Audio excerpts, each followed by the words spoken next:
Hey everybody, welcome to the channel. So today I've got this John Deere Z235 Easy Track in the shop, and this is Bill's, and he told me that it'll run for a few minutes and then die. And before I pulled it over here, he actually had a fuel filter, so he's changed that. But what I think's going on with this is not, he theorized maybe the fuel pump. He also wondered about the carburetor, but I think what it is this fuel line. This mower's about 10 years old, and this fuel line has a track record of deteriorating with the gas. It's got the ethanol and everything in it, and once it deteriorates, it clogs up and collapses, and either the vacuum line won't pull a vacuum, or the fuel line from the tank won't allow enough fuel to come in here. So the other day when I was looking at this and he was showing me that it wouldn't run, I did notice that this fuel filter basically just had a very small amount of fuel in it. Today, it's nearly full with just that little bubble there showing. So I'll start this up for you and we'll see if we can get it to quit running, and then we'll get this thing fixed.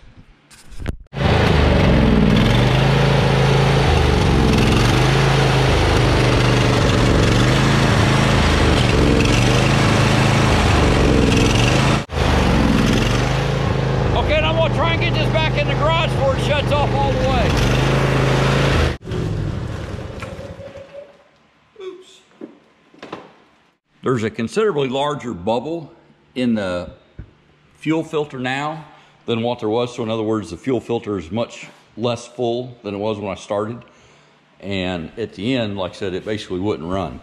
I tried to hurry up and get it back in here. If you ever have to push one of these mowers, there is a disengagement lever right here. If you just push that up and into that click, and then come over here on this drive as well and do the same thing, you can now push this mower.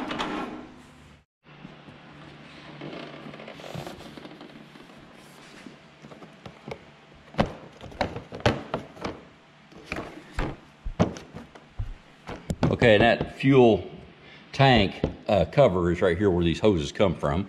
So it looks like I've got to take off several of these push pins. Take this off, it'll show us the top of the fuel tank, and then these hoses should be pretty easy to replace. Okay, so the pins just come out of the seat. And then unplug the wiring harness for the safety stop. I just pulled a little bayonet fitting out of that wire connector. You can see it goes on there like that. I don't see exactly how that comes apart, so I'm just gonna leave it intact. So now the seat will just lift right off.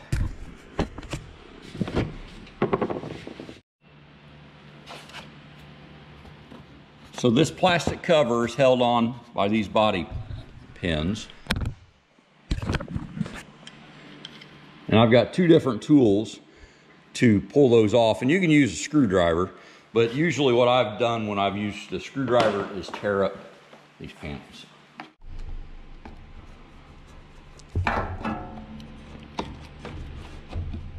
There you go. So you just pull it up, and then you can actually pull the pin out if you want to.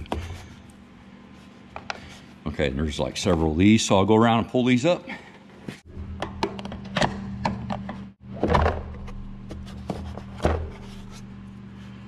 There's what the whole pin looks like.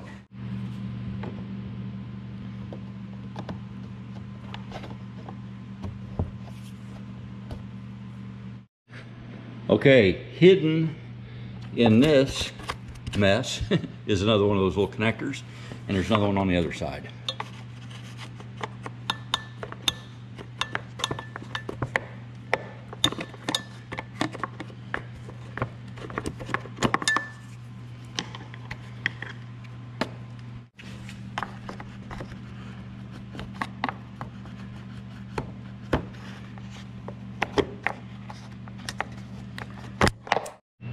I believe we could just now lift this cover off. I might have to take these handles off, but if I can just get it up to where I can expose those fuel lines, that's as far as I need to go with it.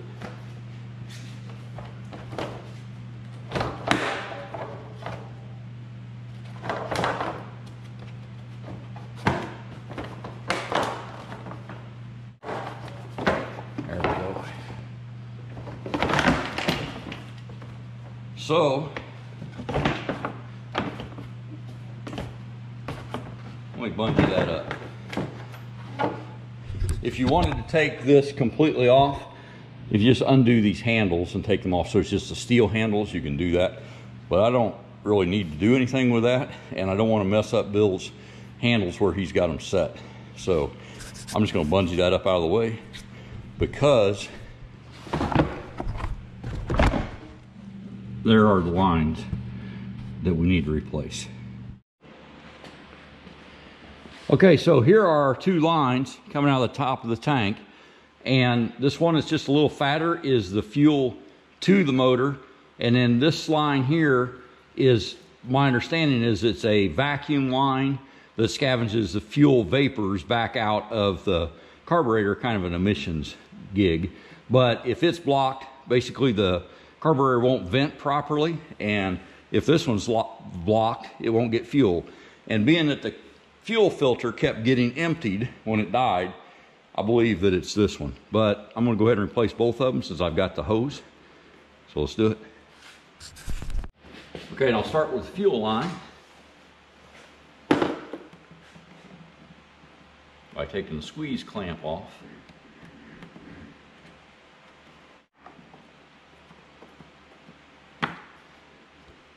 Okay, so there's the fuel line on this end. Take this vent line off. It doesn't even have a clamp on it. Okay. Okay, I'm going to use this little bowl to try and catch any of this fuel that comes out of this filter.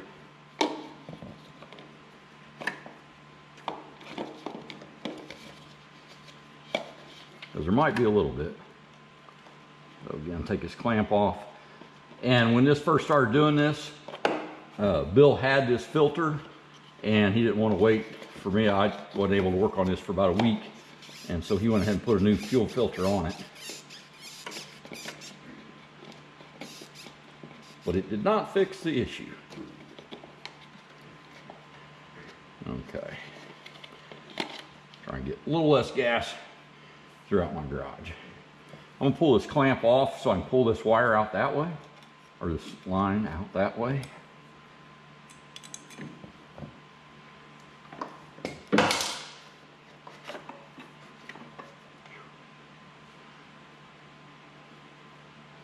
Okay, and this line looks to be in pretty decent shape from the outside.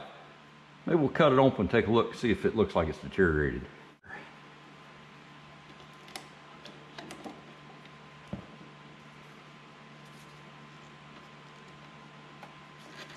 There we go. Just gas out of here.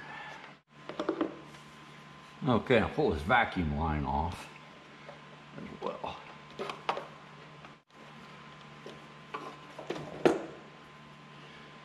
And pull that out of there.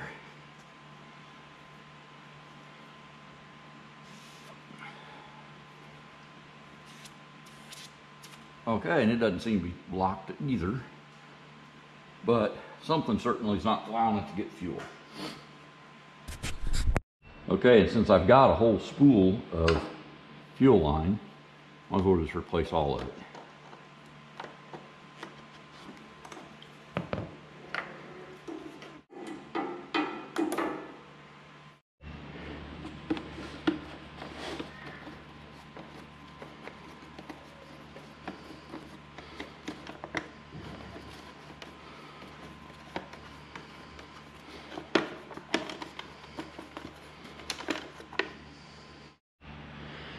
Okay, and to get this fuel line off, if you pull your air cleaner out, look at that, you can get to it right there.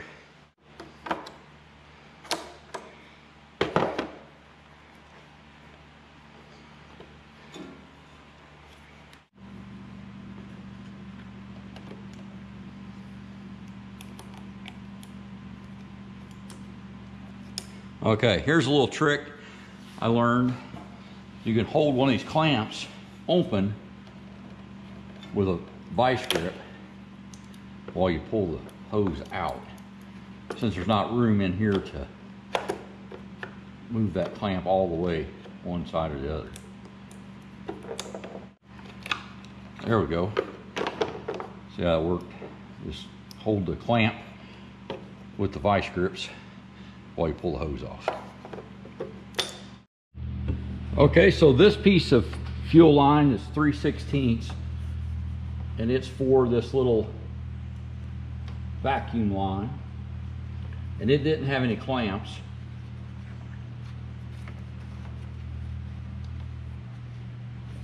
And I just cut a piece the same length,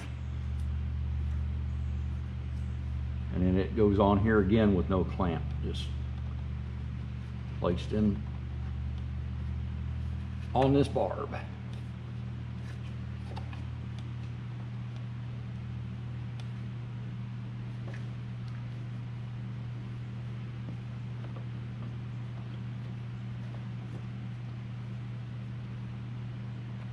Okay, now we'll put the other lines in. Okay, so I'll take my roll of 1/4 inch inside diameter fuel line and just make these other little pieces all the same length. And you want to cut it either with a knife or with some kind of razor cutter like this is, as opposed to like side cuts. Just get a nice clean cut. So that one will be that one.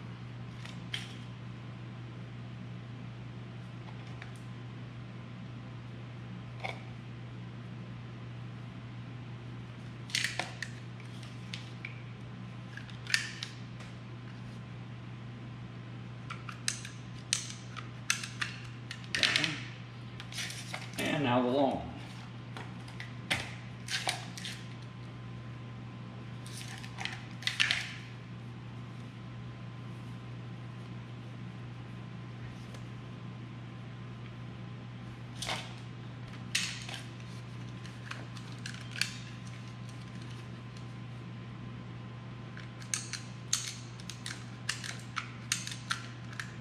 Okay, so we'll put these new lines on and get ready to put this back in service.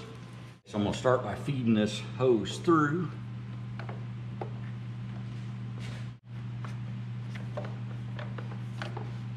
Okay, I'm gonna reuse the clamps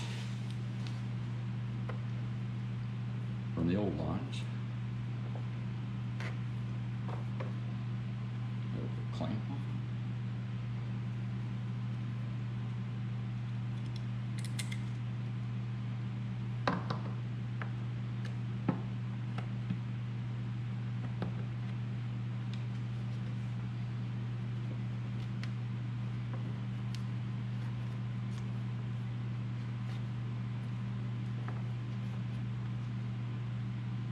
Then the fuel filter goes on, and the flow is this direction. So that's important not to get wrong. So we'll slide our clamp on.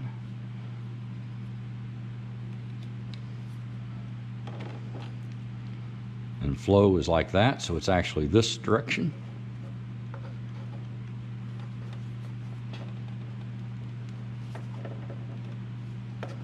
And I'm reusing this filter because it was a brand new filter that Bill put on before he ran out of ideas on fixing this.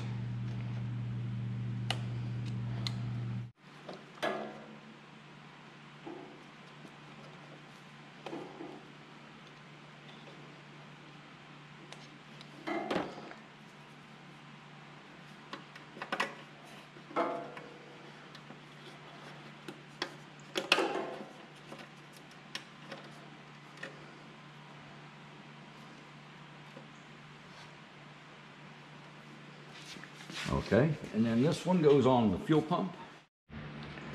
Okay, so this hose goes on the fuel pump.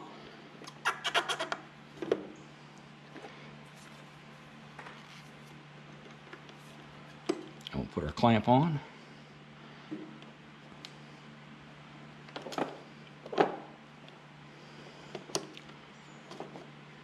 There we go. And then the last hose goes from the fuel pump to the carburetor.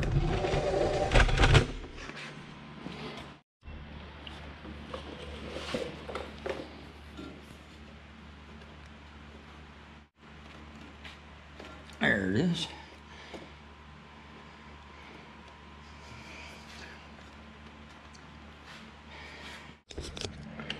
And with it slid up there, now you just release the vice grips and the clamp is on. Okay, it now has all new hoses and we've got everything back together, so I'll go ahead and put the rest of this together and we'll start it up and see how it goes. The assembly process is exactly opposite of the disassembly. Okay, we've got our 5 push pins installed and I'm just locking them down. There's 3. 4 is in here and 5's back around here.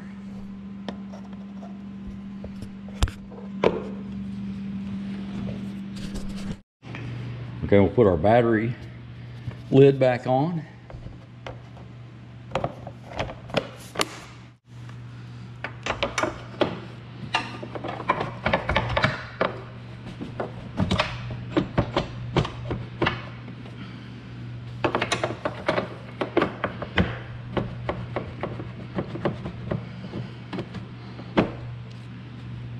And we have to find our wire, which is down in here.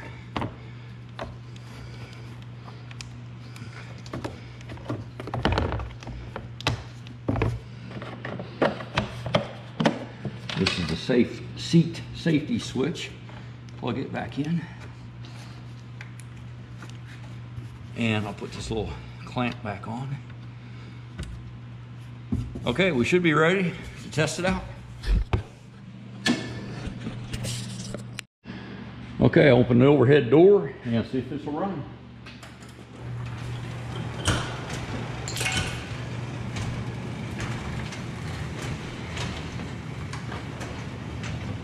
Okay, so I'll put it on choke. Put the emergency brake on, sitting on the seat, so that switch should work.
All right, so this mower is fixed. And it's his main mower that he mows around his garden boxes out there in the garden with, so he kind of needed to have it operating again. And one of the videos I saw about repairing these was from an actual professional lawnmower mechanic. And he said anytime he gets a mower in that won't stay running, that has a new fuel filter and a new fuel pump on, and sometimes a new carburetor, he knows it's just those fuel lines. So that's a known issue with these. When they hit by 10 years old anyway, they pretty much start deteriorating to the point that they don't work right. So something to keep in mind. Good luck with yours. Let us know how it works out. Have a great day and be safe.